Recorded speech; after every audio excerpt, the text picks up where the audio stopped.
Queridos irmãos, saúde da igreja com a paz do Senhor.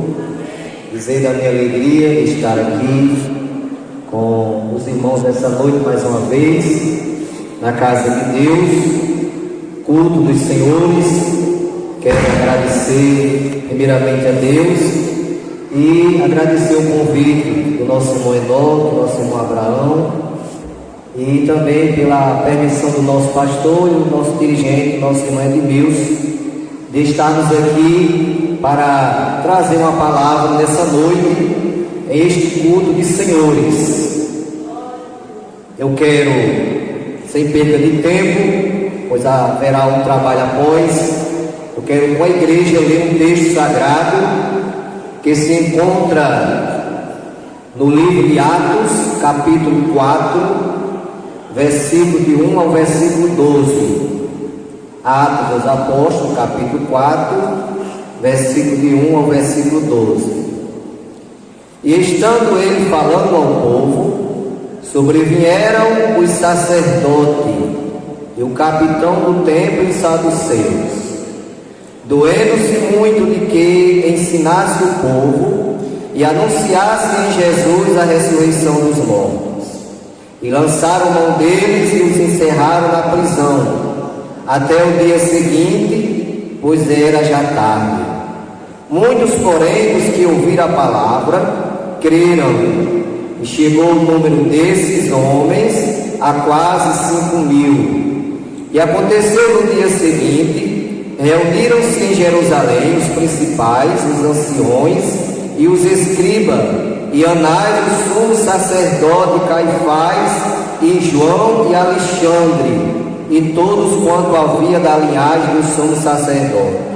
E pondo-os no meio, perguntaram: com que poder ou em nome de quem fizeste isso? Então Pedro, cheio do Espírito Santo, lhe disse: principais do povo, e vós anciões de Israel, visto que hoje somos interrogados acerca do benefício feito ao homem enfermo e do modo como foi curado, seja conhecido de vós e de todos, povo de Israel, que em nome de Jesus Cristo Nazareno, aquele a quem vós crucificaste e a quem Deus ressuscitou dos mortos, em nome desse é que este está curado diante de vós. Ele é a pedra que foi rejeitada por vós, os edificadores, a qual posta por cabeça de esquina. E em nenhum outro há salvação, porque também debaixo do céu nenhum outro nome há dado entre os homens, pelo qual devamos ser salvos. Nós sabemos, nesta noite é um culto aonde é dada a oportunidade de pregar a palavra para as pessoas que ainda não conhecem a Jesus, que ainda não fizeram a sua decisão para Cristo.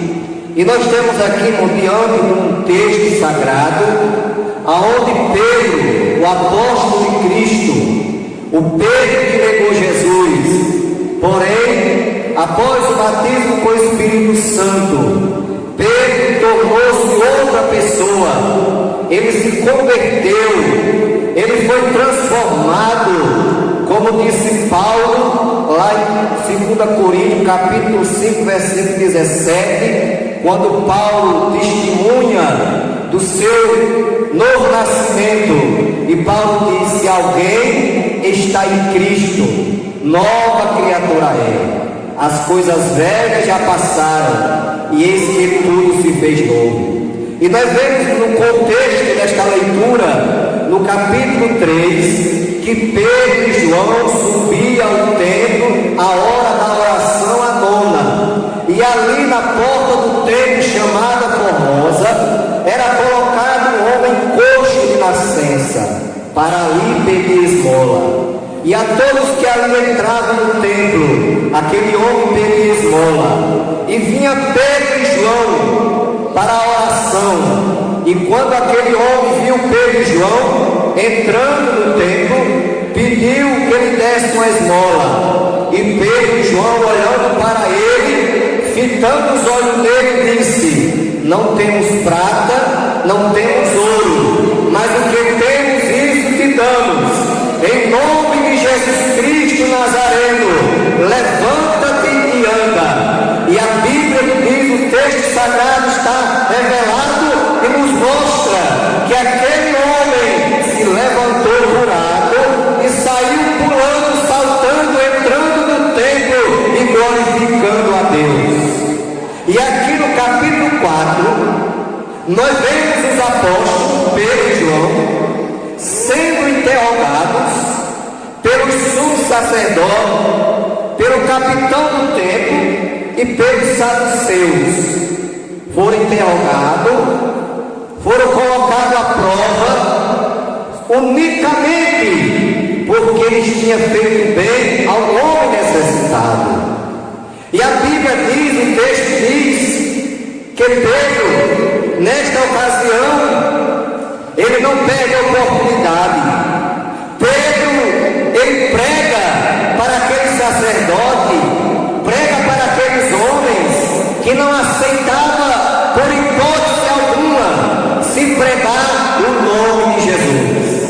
Que até hoje, meus irmãos, em Israel não se aceita pregar sobre a ressurreição de Cristo, porque aquela mentira do capítulo 28, versículo 15 do Evangelho de Mateus ainda prevalece hoje lá em Israel. Lá no capítulo 28, versículo 15, está registrado: e eles, recebendo dinheiro, fizeram como estava instruído, e foi divulgado este mito entre os judeus até o dia de hoje. Então, os judeus, eles não aceitam, eles não concordam, e por hipótese alguma, eles aceitam se pregar o nome de Jesus, aceita se anunciar que Jesus ressuscitou, porque eles creem na mentira que ali foi dita, que o corpo de Cristo, o corpo de Jesus, foi levado pelos seus apóstolos. Aleluia! E aqui, meus irmãos, o apóstolo Pedro, cheio do Espírito Santo, disse aos principais do povo e aos anciões de Israel: visto que hoje somos interrogados acerca do benefício feito ao homem enfermo e de modo como foi curado, seja conhecido de vós e de todo o povo de Israel, que em nome de Jesus Cristo, o Nazareno, aquele a quem vós crucificaste e a quem Deus ressuscitou dos mortos, em nome desse é que este está curado diante de vós. Pedro, ele pregou o Evangelho. Pedro não foi covarde, mesmo diante das autoridades que era contra ele, que fazia ameaça a ele, mas ele pregou o Evangelho. E esta lição de Pedro, meus irmãos, serve para nós hoje. Não é admirado, não é admiração que há pouco tempo aí para frente nós venha passar alguma perseguição desse tipo, de nós ser proibidos de pregar o Evangelho, mas nós devemos, irmãos, aprender com o nosso irmão Pedro, não temer, pregar o Evangelho, ainda que custe a nossa vida, porque Jesus falou que era necessário até nós morrer por amor à sua palavra. Aleluia! Como morreram os nossos irmãos no passado, da igreja primitiva, aonde as autoridades não aceitavam se pregar o nome de Jesus, e os irmãos eram jogados às arenas lá em Roma para ser comidos pelos leões. Mas nós sabemos, irmãos, que cada gota de sangue dos irmãos que morreram por amor a Jesus, cada gota de sangue foi uma alma que se salvou para Cristo. Aquela gota de sangue era uma semente que germinou e brotou, e nós vemos o resultado hoje: milhões e milhões de pessoas servindo a Jesus, pelo sofrimento dos nossos irmãos que não negaram, que não temeram, que não tiveram medo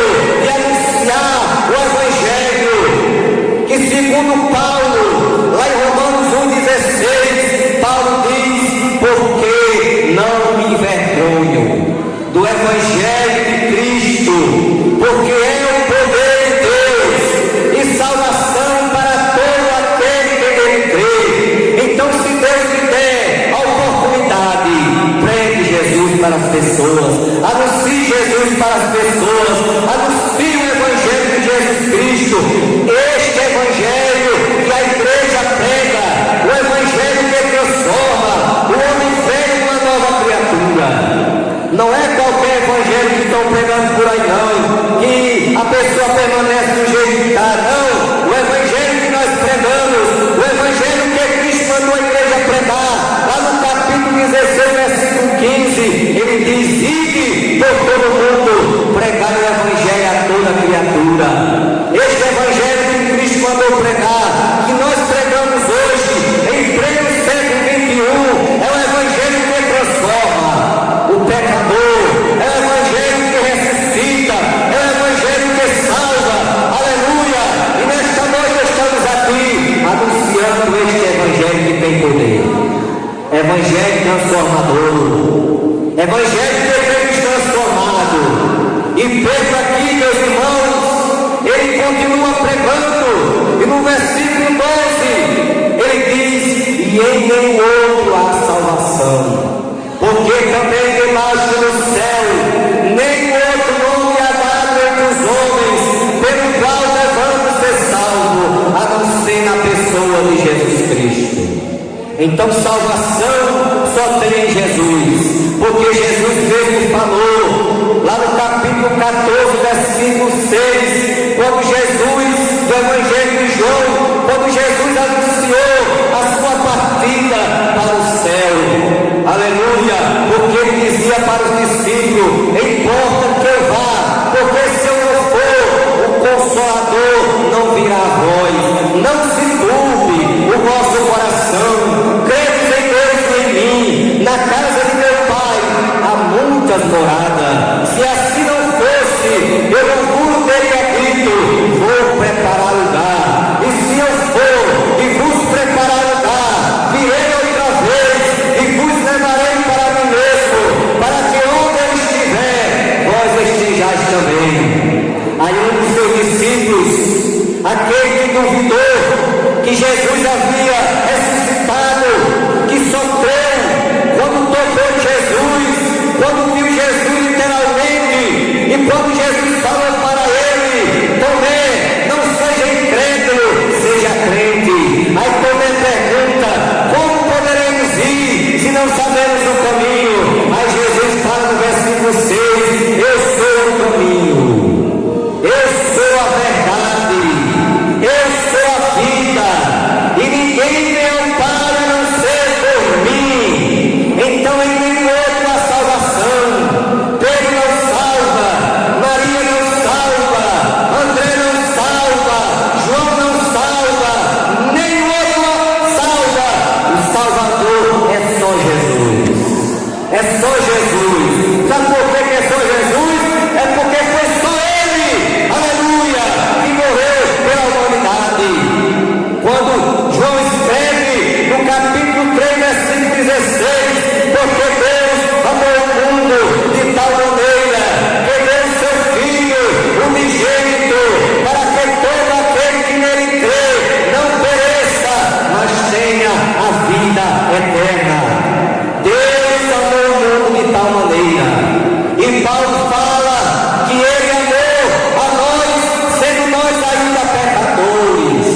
Mas Deus não foi olhar para a nossa ignorância, porque lá em Atos está escrito que Deus não leva em conta o tempo da ignorância. Quando o homem está lá no mundo, praticando todo tipo de atrocidade, praticando todo tipo de pecado, Deus não olha para o que o homem vem a fazer, porque Deus sabe que é ignorância, porque a ignorância que a Bíblia fala é a falta do conhecimento. A falta do conhecimento é a maior ignorância que possa existir na vida do ser humano, porque pela falta do conhecimento muitos fazem coisas pensando que estão agradando a Deus, mas que na verdade não estão. Aleluia. Mas louvamos a Deus nesta noite, que Deus tem nos salvado, Deus tem nos tirado do lamaçal do pecado. Quando o salmista diz lá no Salmo 40: esperei com paciência no Senhor,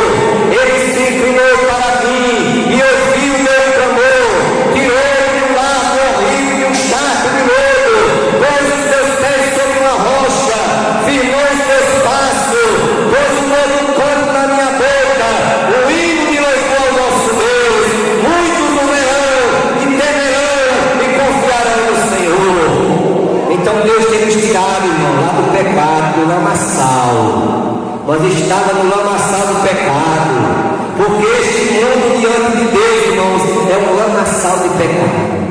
Aleluia. Lá em João 8,12, Jesus diz assim: eu sou a luz do mundo, quem me segue não andará em treva, mas terá a luz da vida.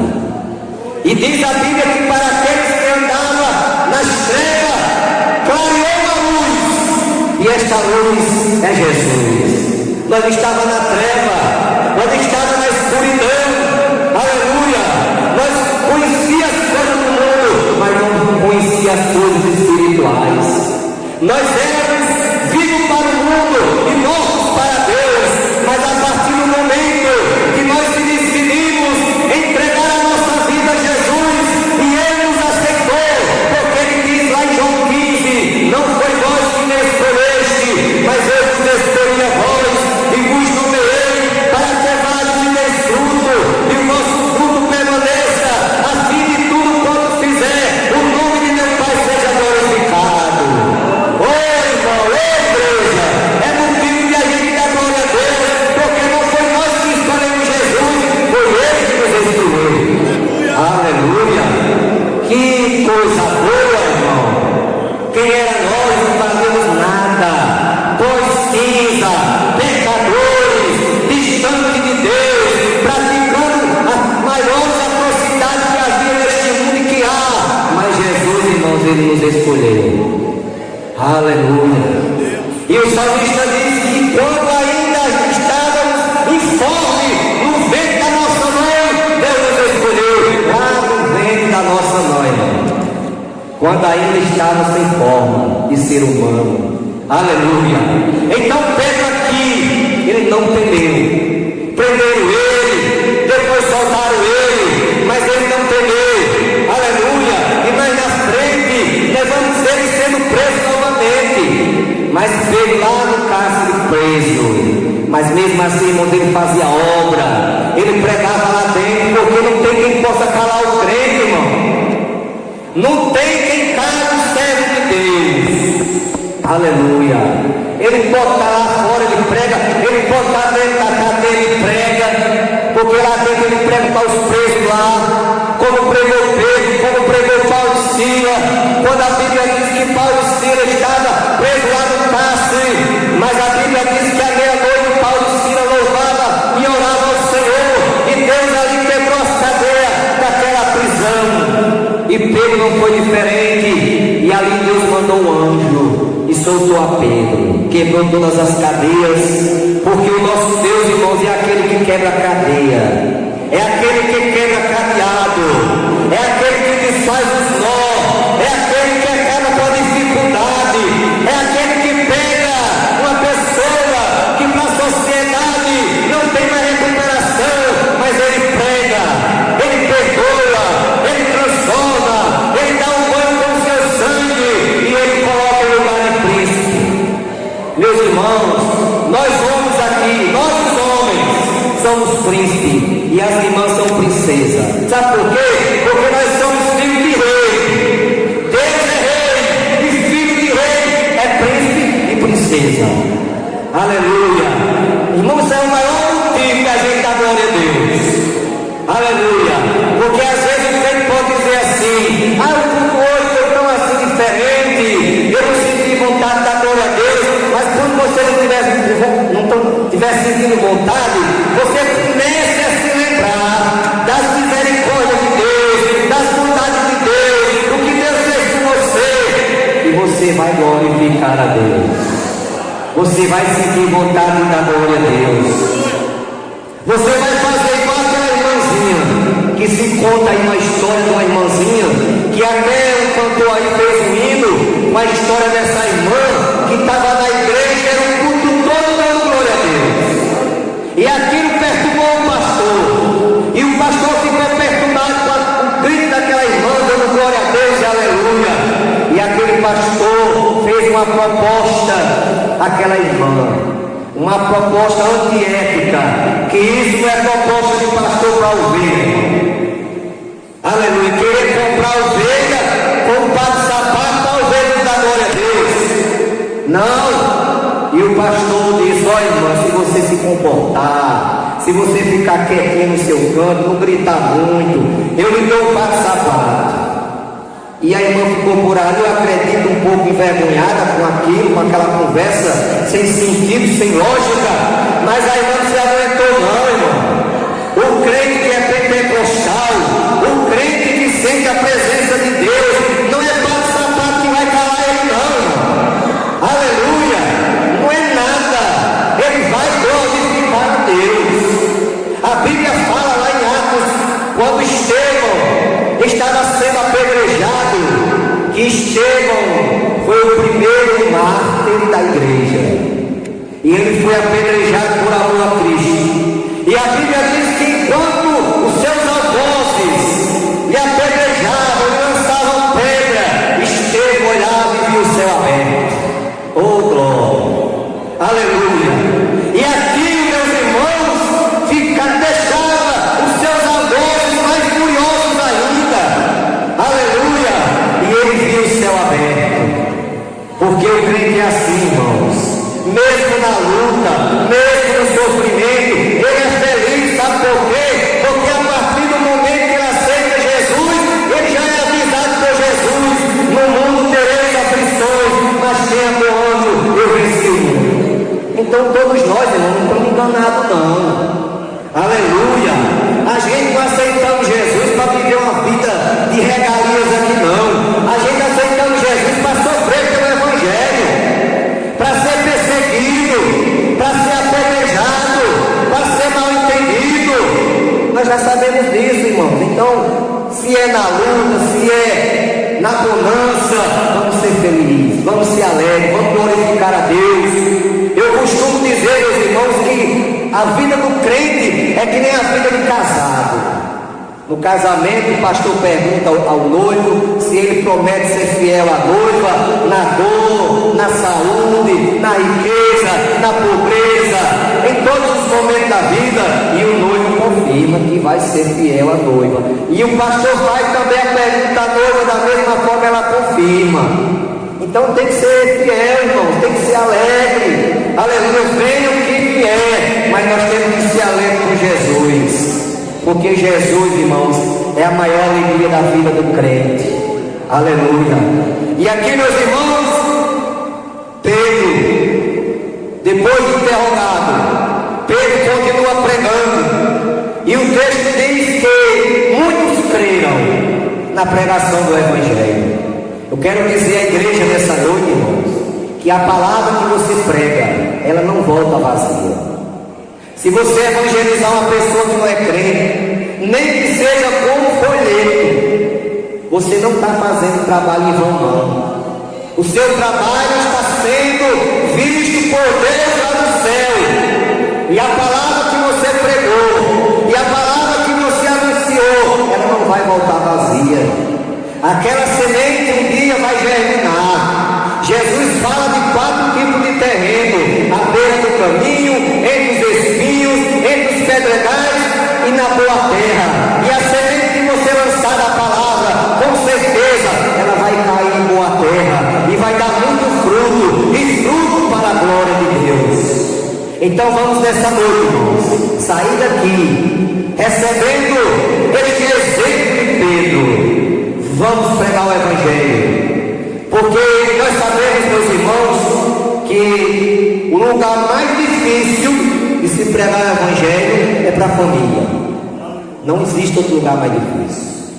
Às vezes você prega para uma pessoa que nunca viu, mas para seu familiar é uma barreira. Aleluia. Mas quando Deus lhe der a oportunidade, não perca a oportunidade. Pregue para os seus familiares, anuncie Jesus, aleluia.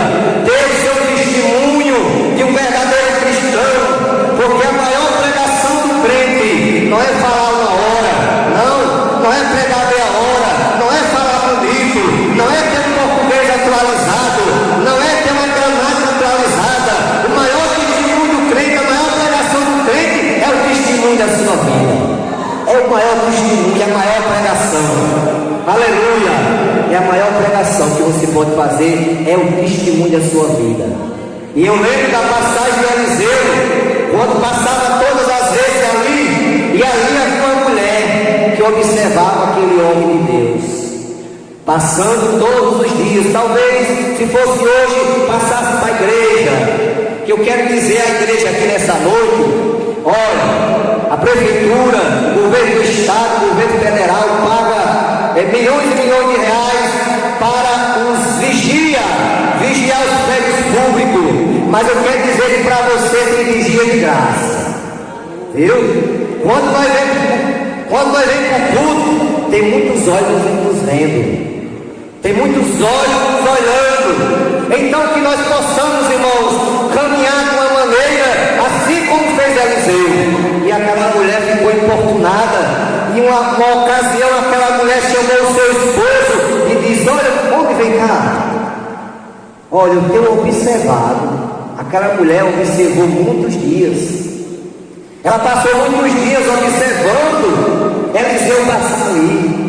E a mulher disse para o seu esposo: eu tenho observado que esse que passa sempre por nós é o santo homem de Deus. Aí eu pergunto, irmão, se Eliseu tivesse dado testemunho de crente, será que aquela mulher tinha testemunhado Eliseu para o seu esposo desta forma? Não, meu irmão. Aleluia.